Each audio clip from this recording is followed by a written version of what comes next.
छात्रों, आज हम समानार्थी शब्द युग्मों के सूक्ष्म अंतर को समझेंगे।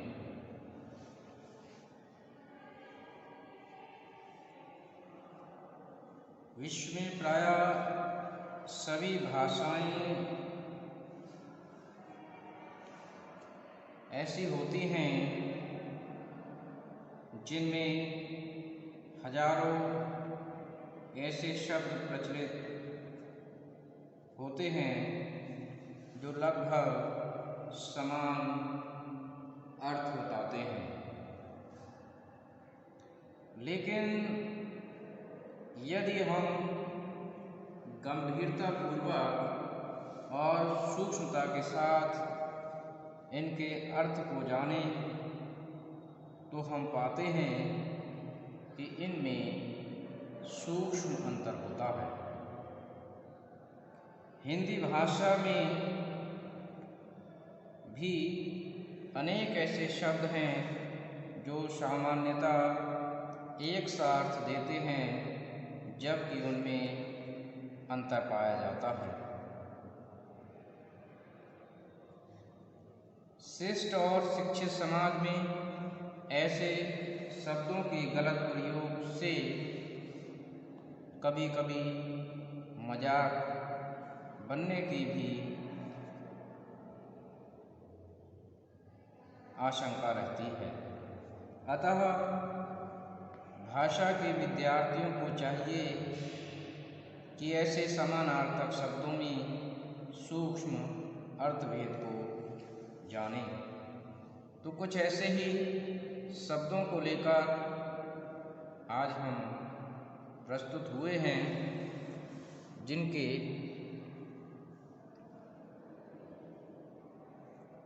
सूक्ष्म अंतर को या भेद को हम समझेंगे कि इनमें क्या क्या अंतर होते हैं। तो सबसे पहले शब्द हैं अंत और अवसान। इनके अंतर को सीखेंगे, जानेंगे।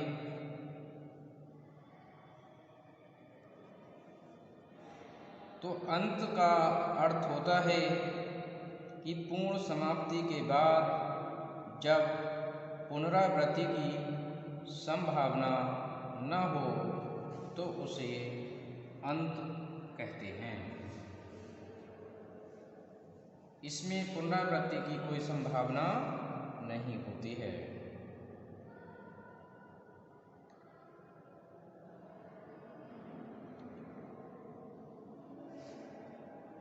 परंतु जब कुछ समय के लिए समाप्त हो तब उसे अवसान कहते हैं।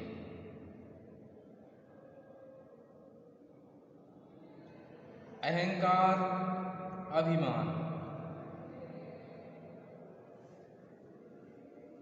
झूठा अभिमान को अहंकार कहा जाता है, अर्थात धन दौलत पर घमंड अहंकार होता है।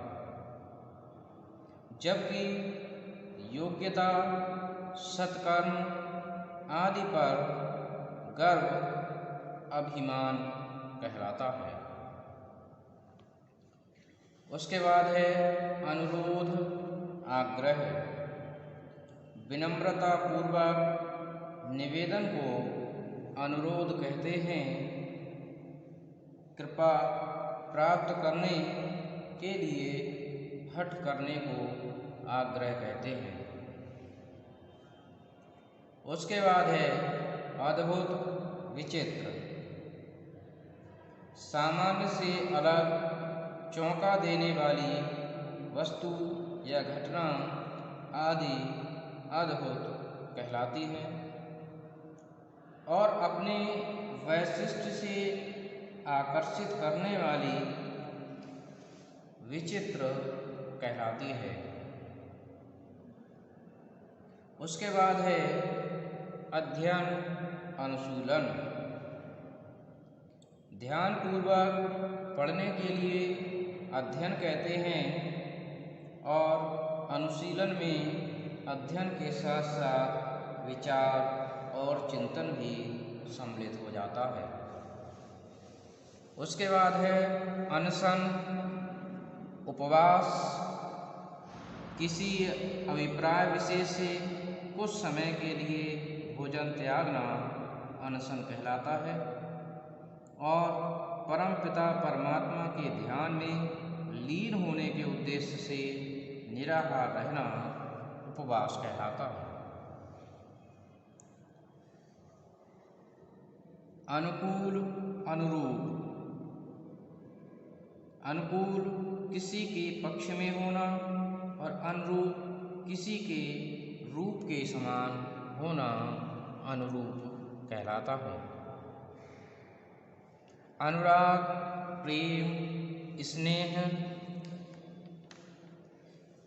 अनुराग किसी बात, व्यक्ति या वस्तु की ओर शुद्ध भाव की अनुरक्ति अनुराग कहलाती है। किसी उत्तम या सुंदर प्रतीत होने वाली वस्तु या व्यक्ति के प्रति सात्विक भाव प्रेम कहलाता है। बड़ों का छोटों के प्रति प्रेम भाव स्नेह कहलाता है।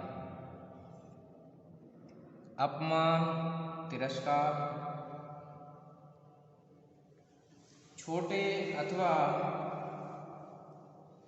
अपनी उम्र के लोगों के द्वारा किया गया निरादर अपमान कहलाता है, जबकि तिरस्कार आदरणीय व्यक्तियों की उपेक्षा को तिरस्कार कहते हैं।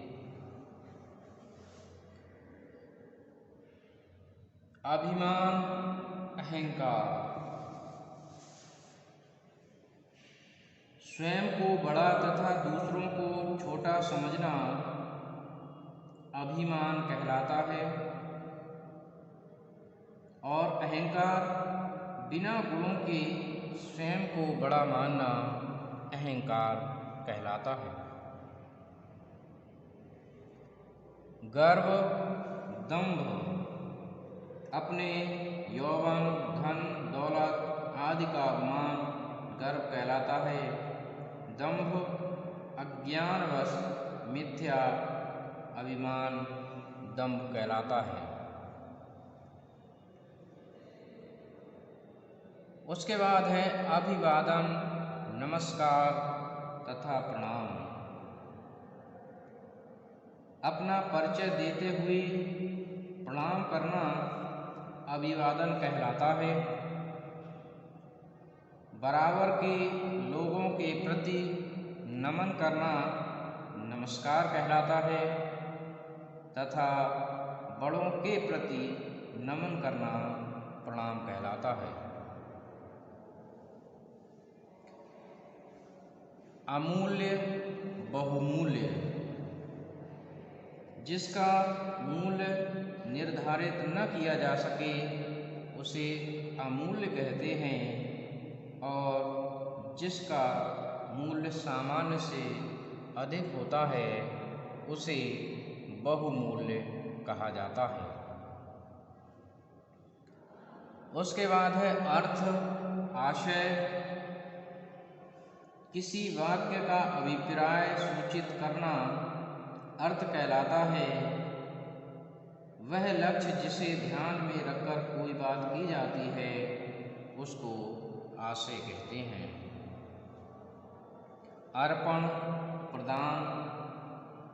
छोटों के द्वारा बड़ों को किसी वस्तु का दिया जाना अर्पण कहलाता है और बड़ों के द्वारा छोटों को किसी वस्तु का दिया जाना प्रदान कहलाता है।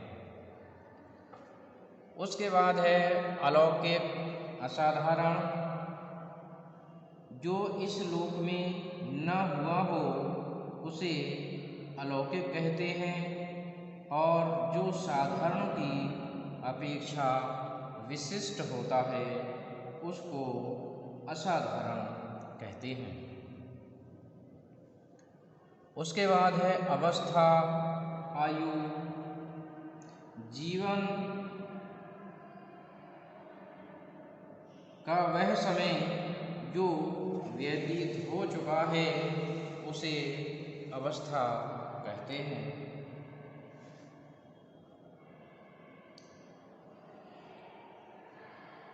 परंतु समस्त जीवन काल के लिए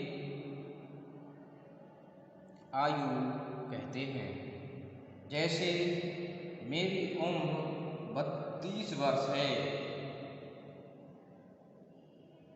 मेरी अवस्था 32 वर्ष है और मेरे पिताजी की आयु 70 वर्ष रही थी।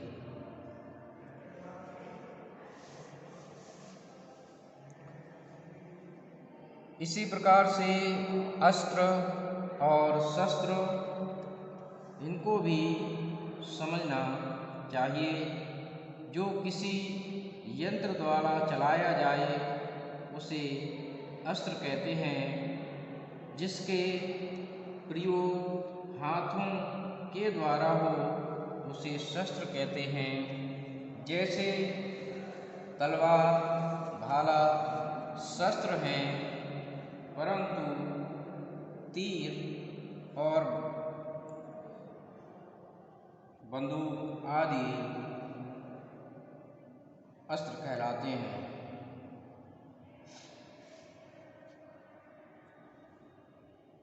धनुष और बाण में धनुष शस्त्र कहलाता है और बाण अस्त्र कहलाता है। इसी प्रकार से अधिकार, स्वत्व, किसी वस्तु पर अपना दावा करना अधिकार कहलाता है और उस वस्तु पर अपने स्वामित्व का भाव रखना स्वत्व कहलाता है। इसी प्रकार से अवयव, अंग शब्द हैं। शरीर के अभिन्न भाग को अवयव कहते हैं और किसी वस्तु के भाग को अंग कहते हैं। तो इस प्रकार आज हमने शब्दों में जो सूक्ष्म अंतर होता है उसको हमने जाना है कि कौन सा शब्द किस प्रकार और कहाँ हमें प्रयोग करना चाहिए। तो मैं समझता हूँ छात्रों की आपने इसको समझा होगा। धन्यवाद।